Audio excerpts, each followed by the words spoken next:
নমস্কাৰ আপোনালোক সকলোকে স্বাগতম জনাইছোঁ মোৰ ইউটিউব চেনেল অভিক কুৱেশ্যনলৈ।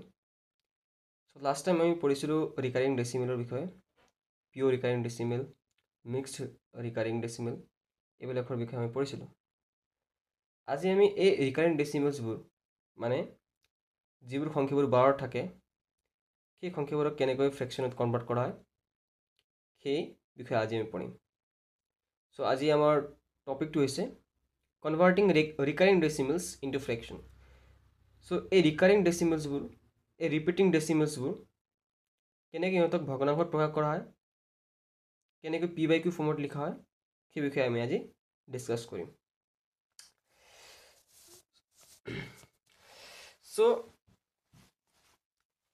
আমি recurring decimals এনেদৰে পাওঁ 0.xy বাৰ। যদি ৰিকাৰিং ডেসিমেলসবোৰ এইটো ফৰ্মেটত থাকে, এইটো আমি টাইপ 1 বুলি ধৰিলোঁ। টাইপ 1 যদি ৰিকাৰিং ডেসিমেলসবোৰ এইটো ফৰ্মত থাকে 0.xy বাৰ, তেতিয়া আমি লিখিম যেহেতু দশমিকৰ পাছত দুটা অংক আছে, এই দুইটা অংকৰ ওপৰতে কি আছে, বাৰ আছে। সো বাৰ থকা অংকৰ কাৰণে আমি লিখিম 9, আমি তলত কি লিখিম 9 লিখিম। বাৰ থকা অংকৰ কাৰণে আমি লিখিম তলত 9। সো যেহেতু দুটা অংকৰ ওপৰত বাৰ আছে গতিকে দুটা 9 আহিব। আৰু ওপৰৰ যিটো সংখ্যা আছে xy, সেই সংখ্যাটোৰ ওপৰত আমি এজ ইট ইজ লিখিম xy এনেকৈ। এইটো হৈছে আমাৰ ফৰ্মেটটো বা এইটো আমাৰ ট্ৰিকটো।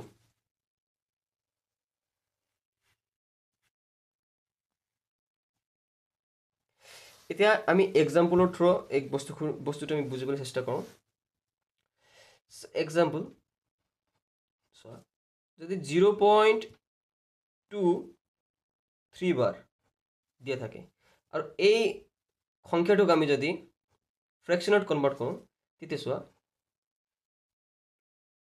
ফ্ৰেকশ্যন তলত আহিব মানে হৰত আহিব। আমি সবে জানো যে যদি ফ্ৰেকশ্যনটো a/b হিচাপত যদি থাকে তেতিয়া এইটোক আমি কি বুলি কওঁ, লব বুলি কওঁ, বা ইংলিছত ক'বলৈ গ'লে নিউমাৰেটৰ, আৰু বিক আমি কি বুলি কওঁ, হৰ বুলি কওঁ। ইংলিছত ক'বলৈ গ'লে ডেনমিনেটৰ।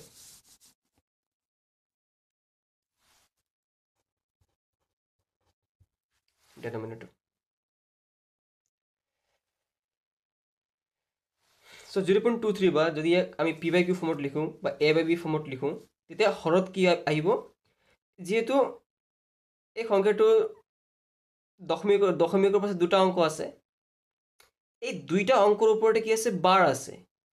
সো আমি লিখিম তলত দুটা 9 লিখিম। যিমানটা অংকৰ ওপৰত বাৰ থাকে সিমানটাই আমি তলত 9 লিখিম, আৰু ওপৰৰ সংখ্যাটো এজ ইট ইজ বহাই দিম 23। তেনেকৈ 0.35 বাৰ থাকে, ওপৰৰ সংখ্যাটো আমি এজ ইট ইজ লিখিম 35 বাৰ আছে, 35 লিখিলোঁ। আৰু তলত যেহেতু দুটা সংখ্যাৰ ওপৰত বাৰ আছে গতিকে আমি লিখিলোঁ 9। তেনেকৈ 3 নম্বৰ 0.75 বাৰ থাকে তেতিয়া আমি লিখিম 75/99 হ'ব। 99 কিয়, এই দুইটা অংকৰ ওপৰত বাৰ আছে গতিকে দুটা 9 দিলোঁ, আৰু 75টো আমি এজ ইট ইজ ওপৰত লিখিম।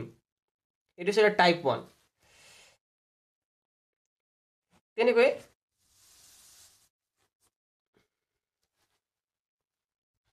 এটা আছে টাইপ 2। এই 12 প্ৰশ্ন সেইটো এনেকুৱা ধৰণৰ 0.xy বাৰ। ইয়াত চোৱা কেৱল ৱাইৰ ওপৰত বাৰ আছে, দশমিকৰ পিছত থকা প্ৰতিটো অংকৰ ওপৰত বাৰ নাই, কেৱল ৱাইৰ ওপৰত বাৰ আছে কিন্তু এক্সৰ ওপৰত বাৰ নাই।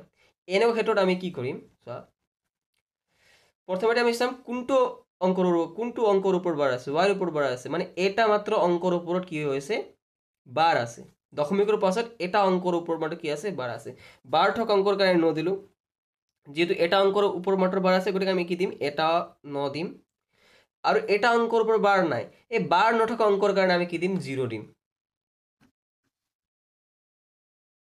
কথাটো বুজি পালে বাৰ থকা অঙ্কৰ কাৰণে ন দিম বাৰ নথকা অঙ্কৰ কাৰণে 0 দিম যিমানটা অঙ্কৰ ওপৰত বাৰ থাকিব সিমানটা ন দিম যিমানটা অঙ্কৰ ওপৰত বাৰ নাথাকিব সিমানে শূন্য দিম এতিয়া লগত কি হ'ব x y আমি এজ ইট ইজ লিখিম মাইনাস কৰিব লাগে ইয়াত যিটো অঙ্কৰ ওপৰত বাৰ নাই সেই অঙ্কটো আমি x y ৰ পৰা মাইনাস কৰিম x ৰ ওপৰত বাৰ নাই x ৰ ওপৰত বাৰ নাই সেইটো অঙ্কটো আমি x ৰ ওপৰত কি কৰিলো x y ৰ পৰা আমি কি কৰিলো মাইনাস কৰিলো এক্সাম্পলটো চোৱা এক্সাম্পল চালে ক্লিয়াৰ হৈ যাব বস্তুটো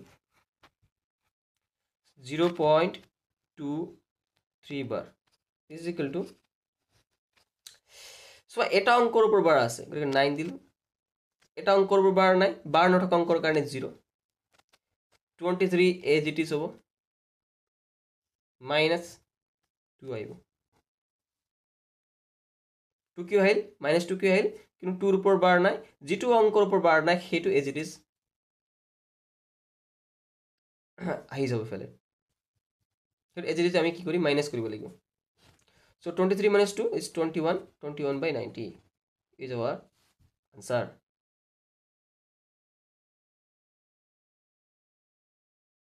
so এই টাইপ 1 টাইপ 2 আমি ডিসকাস কৰিলো পৰীক্ষাত এই টাইপ 1 বা টাইপ 2 বেস কৰিয়ে প্ৰশ্ন সো আমি গম পালো যে যিটো অঙ্কৰ ওপৰত বাৰ থাকে বাৰ থকা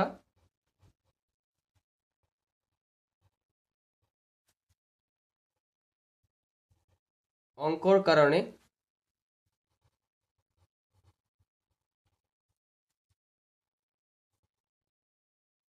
হৰত কি বই হৰত ন হ'ব বাৰ থকা অঙ্কৰ কাৰণে কি হ'ব হৰত ন হ'ব আৰু বাৰ নথকা অঙ্কৰ কাৰণে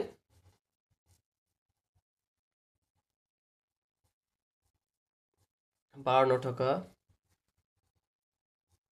অঙ্কৰ কাৰণে হৰত শূন্য হ'ব এই বাৰ থকা কুৱেশ্যনবোৰ আহি থাকে প্ৰায় আমি নেক্সট ক্লাছত এই বাৰ থকা কুৱেশ্যনবোৰ ডিছকাছ কৰিম আৰু ধুনীয়াকৈ বিভিন্ন কম্পিটিটিভ এক্সামত কেনেকৈ প্ৰশ্নবোৰ আহে সেইবিলাকৰ বিষয়ে আমি ডিছকাছ কৰিম চ' আজিৰ কাৰণে ইমানেই থেংক ইউ ছ' মাছ